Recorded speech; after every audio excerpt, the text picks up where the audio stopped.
Hello everyone, good morning, welcome back to my channel. কেমন আছো তোমরা? আশা করি ভালো আছো। আমি মন চলে এসেছি একটা নতুন ব্লগ নিয়ে। এখন বাজে বেলা 12টা। তো আজকের ব্লগটা আমি এখন থেকে স্টার্ট করছি। আই হোপ আজকের ব্লগটা তোমাদের ভালো লাগবে।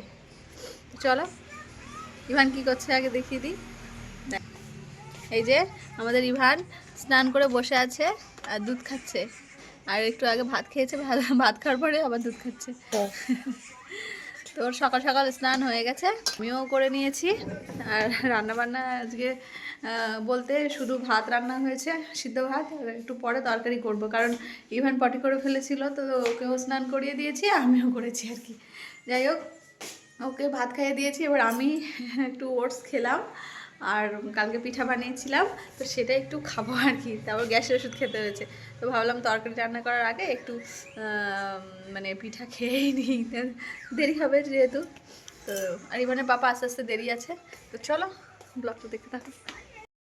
ছোট থেকেই পিঠা পায়েস এতটাই পছন্দ করতাম যে ভাষায় প্রকাশ করা যাবে না। এতটা বড় হয়ে গেছি, এখনও সেই নেশা যায় না। এখন আর মায়ের হাতেরটা খেতে পাই না ঠিকই, কিন্তু নিজে একটু একটু শিখেছি বানাতে, তো সেই জন্য বানিয়ে ফেললাম। রসের পিঠা, আমরা রসের পিঠাই বলি এটাকে। দুধ চিতই পিঠা অনেকে বলে, কেউ সরা পিঠা বলে। তো আমি আমার জন্য এই এক পিস বেড়ে নিয়েছি, এটাই আমি খাবো। এতটা পিঠে বানিয়েছি, তো একটা শুকনো খেয়েছি আর এই একটা ভিজে পিঠে খাচ্ছি, কিন্তু ভয়ের চোটে খেতে পারি না, কারণ এত ভয় লাগে। এই যে আমি থালা নিয়ে বসেছি। কে কে শীতকালে পিঠা খেতে ভালোবাসো বলো? আমার তো এই পিঠাটা খুব ভালো লাগে। দেখো পিঠা বলো তো এটা। এই যে এটা হচ্ছে চিতই পিঠা। এই দেখো, মজা। দেখা যাচ্ছে দুধ, আমি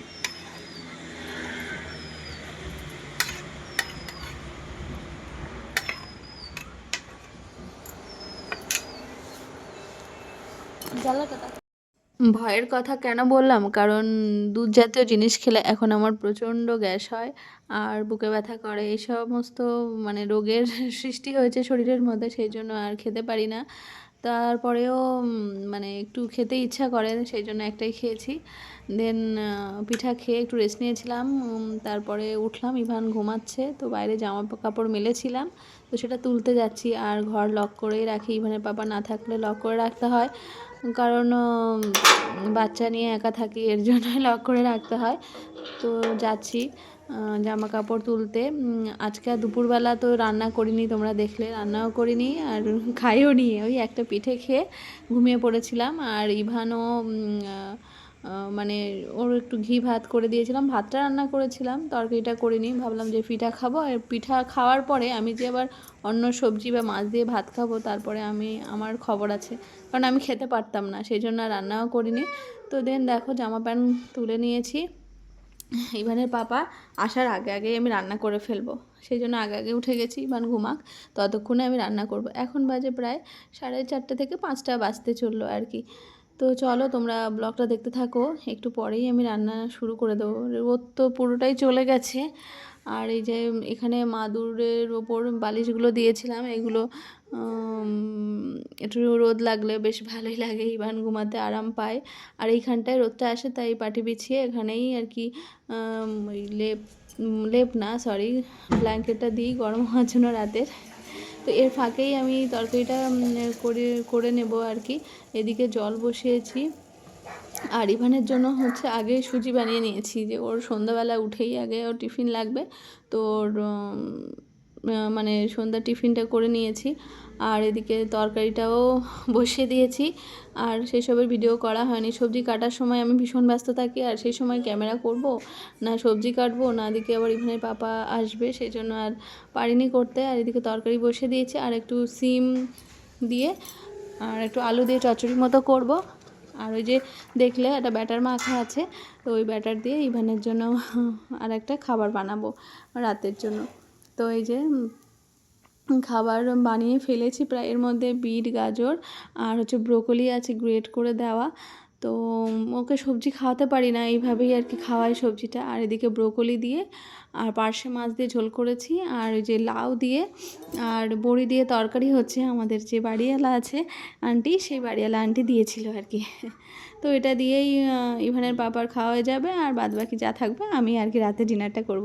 এই যে প্যানকেকটা হয়ে গেছে, নিয়ে যাচ্ছি আর কি, কারণ ওকে সবজি মানে ডাইরেক্টলি খাওয়ানো যায় না, তো সেই জন্য মানে আমাকে এরকম কৃত্রিম উপায়ে খাওয়াতে হয়। আর ওর একটা সমস্যা, ওকে খাইয়ে দিলে খাবে না, নিজে হাতে সমস্ত কিছু খাবে।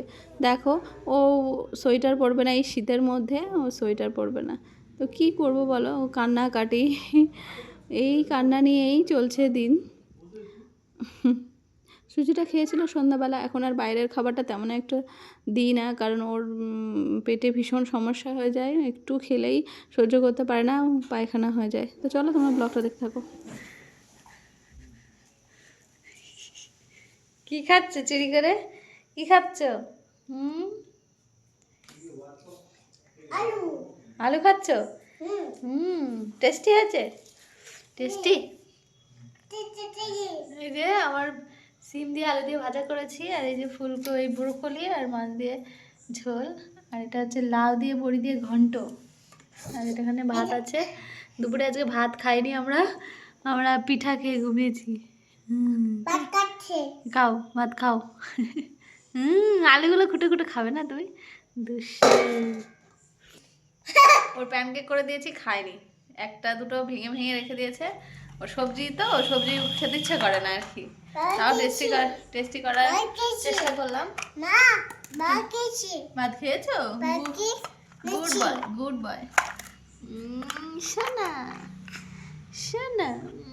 আলু কোথায়? আলু এই যে ভাজায়, এই যে ভাজায় আলু, খাও খাও। আলু। তো চলো, তোমাদের সঙ্গে পরে কথা বলছি। গরম না?